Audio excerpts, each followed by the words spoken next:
আর ওকে দাঁড়িয়ে থাকতে হবে না। বাড়ি থেকে এসছো, অনেক রাত হয়ে গেছে। যাও হাত মুখ ধুয়ে নাও, কাপড়টা বদলে নাও, খেতে দিচ্ছি আমি। পাগলগুলোকে নিয়ে কি করি, আমার হচ্ছে যত জ্বালা। রঞ্জনাদি, হ্যাঁ, অর্কর মা বিয়েতে রাজি হয়ে গেছে। খবরটা নিয়ে দিদি নিজে এসেছিল। তোমাদের বিয়ের খবরটা জানলে দিদি মন থেকে খুব খুশি হবে জানো। কেন মহুয়া, তুই মন থেকে খুশি নোস? দিদির কথা ভাবলে সব আনন্দই ফিকে হয়ে যায় রঞ্জনাদি।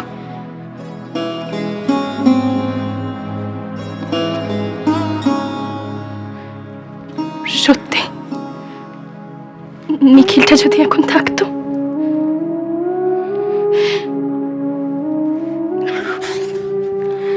রঞ্জনাদি, ও রঞ্জনাদি, কি হয়েছে আবার? হ্যাঁ, যতদিন অর্কর মা মেনে নেননি ততদিন এক সমস্যা ছিল, কিন্তু এখন এখন এখন দিদির ওই বাড়িতে যে পজিশন, মানে মানে মুখে যে যাই বলুক না কেন সবাই দিদির কথা যেভাবে শোনে, মানে আমি যদি সেই মান রাখতে না পারি। মহুয়া, তুই এত চিন্তা কেন করছিস? বিয়ের পর তোর সব ভালো মন্দের খেয়াল তোর দিদি নেবে তো। আর তোর বিয়ের পর তোর প্রতি আমার সব দায়িত্ব তো শেষ। মানে তার মানে আমি কি তখন তোমাদের আর বোন থাকবো না? আমার কাছে তুমি আর দিদি বুঝি আলাদা? ছোট্ট সোনাই আমার। না বাবু, তুই আমাদের সব সময় ছোট বোন থাক।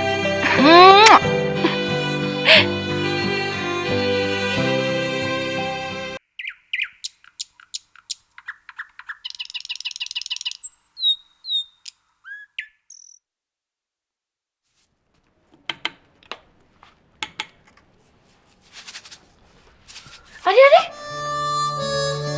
হে কি অর্ক, হঠাৎ প্রণাম কেন? বৌদি, তোমার ঋণ আমি এই জন্মে শোধ করতে পারবো না। তুমি না থাকলে মহুয়াকে আমি হারিয়ে ফেলতাম। তোমার মধ্যে যে এই বোধটা জেগেছে অর্ক, এতেই তোমার সব দোষ মুকুব হয়ে গেছে। মহুয়াকে আমাকে এই জন্মে ক্ষমা করে দেবে বৌদি?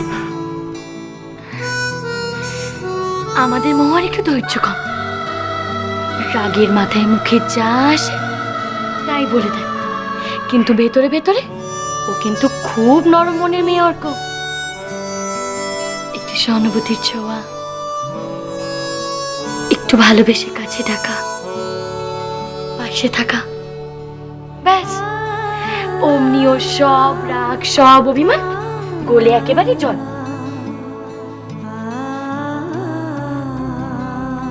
অর্ক, তুমি হঠাৎ আমাকে এসব কথা কেন বলছো? মহুয়া কি তোমাকে কিছু বলে? না না বৌদি, মহুয়া তো আমাকে কিছু বলেনি, কিন্তু আমার মনের মধ্যে যেন। উফ, এ তো আচ্ছা জ্বালাতনে পড়লাম।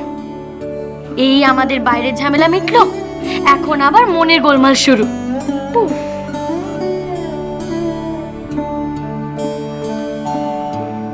অর্ক, তুমি আর মহুয়া দুজনেই খুব ইম্যাচিউরড। বিয়ে, সংসার, বাচ্চা, এত সব তোমরা সামলাবে কি করে বলো তো?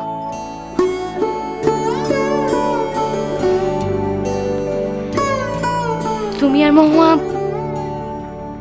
একে অপরকে ভালোবাসো তো?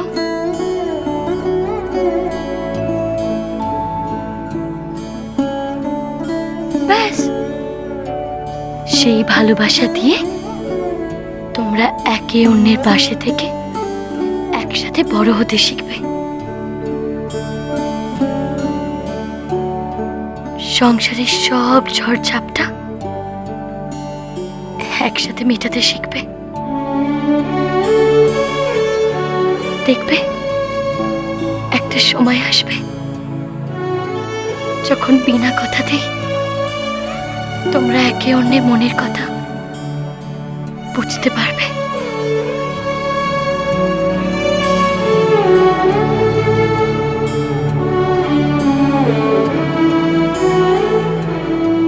কি হলো অর্ক? এখনো তুমি দাদাকে এত ভালোবাসো?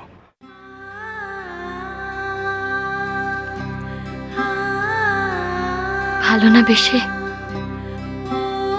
যাই কোথায়?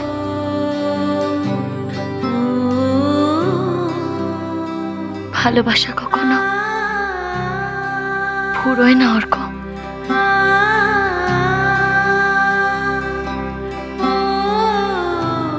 ভগবানের কাছে প্রার্থনা করি অর্ক,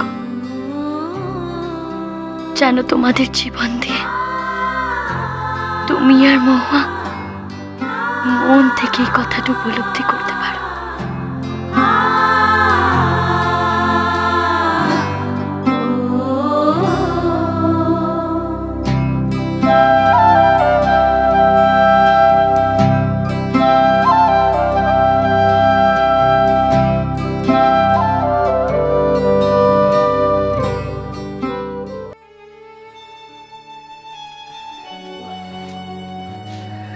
কি ভাইয়া, কেমন আছো? কি দেখছি গরম পড়ছে বলো দেখিনি। হ্যাঁ না, একটু জল খাই বুঝলে।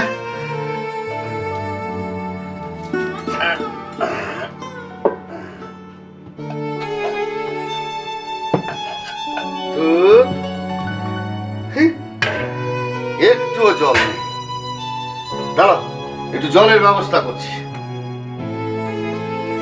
ও দাদা, ও দাদা, ও দাদা, কি কি হয়েছে? কি বলছি, একটু খাবার জল নেই, দয়া করে একটু জলের ব্যবস্থা করে দিন না। বলছি উফ, গরমটা পড়েছে। আরে ও গার্ড দাদা, আপনার কিছু পড়ে গেছে? ও গার্ড দাদা, ও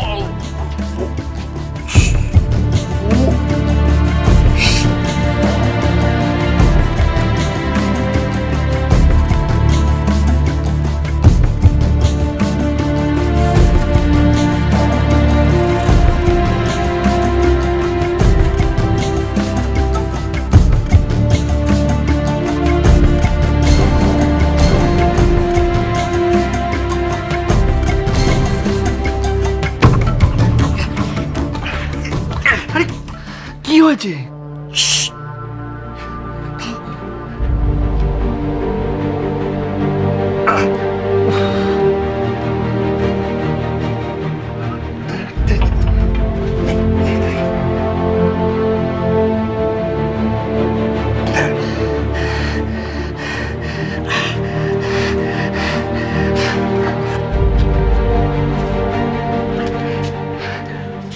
বুঝতে পারছো না কি?